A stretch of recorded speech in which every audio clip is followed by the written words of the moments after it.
Greetings, Aberdeen and Safe Harbor folk.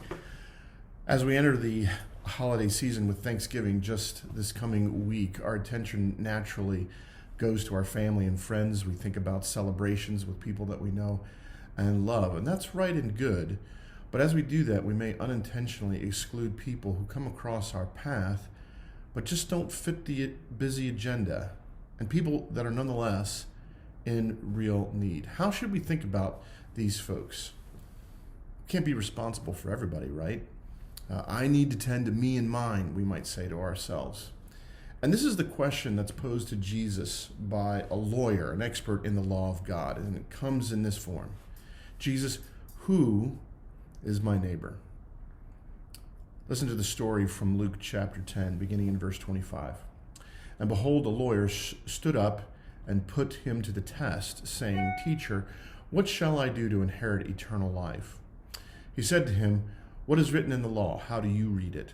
And he answered, You shall love the Lord your God with all your heart, and with all your soul, and with all your strength, and with all your mind, and your neighbor as yourself. And he said to him, You have answered correctly. Do this, and you will live. But, desiring to justify himself, said to Jesus, And who is my neighbor? Jesus replied, A man was going down from Jerusalem to Jericho, and he fell among robbers, who stripped him and beat him and departed, leaving him half dead. Now, by chance, a priest was going down that road, and when he saw him, he passed by on the other side. So likewise, a Levite, when he came to the place and saw him, passed by on the other side. But a Samaritan, as he journeyed, came to where he was, and when he saw him, he had compassion. He went to him and bound up his wounds, pouring on oil and wine. Then he set him on his own animal and brought him to an inn and took care of him. And the next day he took out 2 denarii, 2 days' wages, and gave them to the innkeeper, saying, Take care of him, and whatever more you spend, I will repay you when I come back. Which of these 3 do you think proved to be a neighbor to the man who fell among the robbers? He said, The one who showed him mercy. And Jesus said to him, You go and do likewise. The lawyer comes to Jesus and asked, Who is my neighbor? And Jesus, in the story, countered it with a question of his own. Who was a neighbor? And we all feel the obligation of family, the obligation of social responsibility, the obligation to be good to God.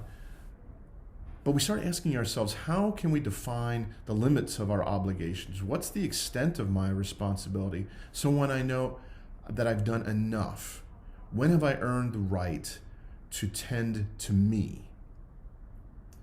You know, our spirituality is not a matter of externals and checking off boxes, performative acts which secure God's favor. Our spiritual life should bubble up from within and move outwards towards other people. God doesn't call us to love the world. He calls us to love our neighbor. He calls us to love the people who come across our paths. Now, the priest in Jesus' parable likely had important business. He had to lead worship, perform sacrifices. He needed to tend to people's needs, but he needed to tend to his people's needs. And he had no idea if the man on the road were alive or dead. And contact with a dead body would have made him ritually unclean for a period of time. You might say that he had come in close contact with a COVID case and had to go into quarantine. What a way to ruin the holidays, right? The Levite, a person from the priestly tribe of Israel, also had places to go, people to see, and attending to a stranger who may already be beyond his help isn't his responsibility. At least that's the way he thought of it. The priest and the Levite both decided that the man on the side of the road was not their neighbor, and they were under no obligation to help him.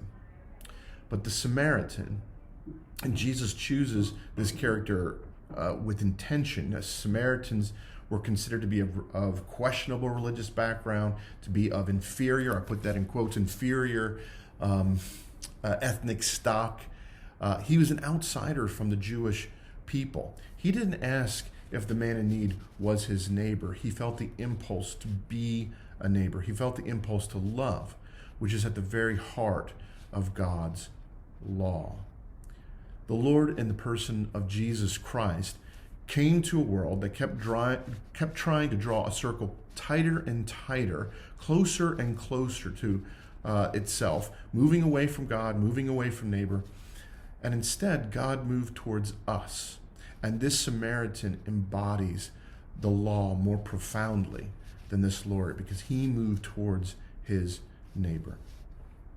This Thanksgiving, love your family well, celebrate, have fun, but don't forget the love shown to you by God, and like him, move towards people who are in need and therefore embody the law.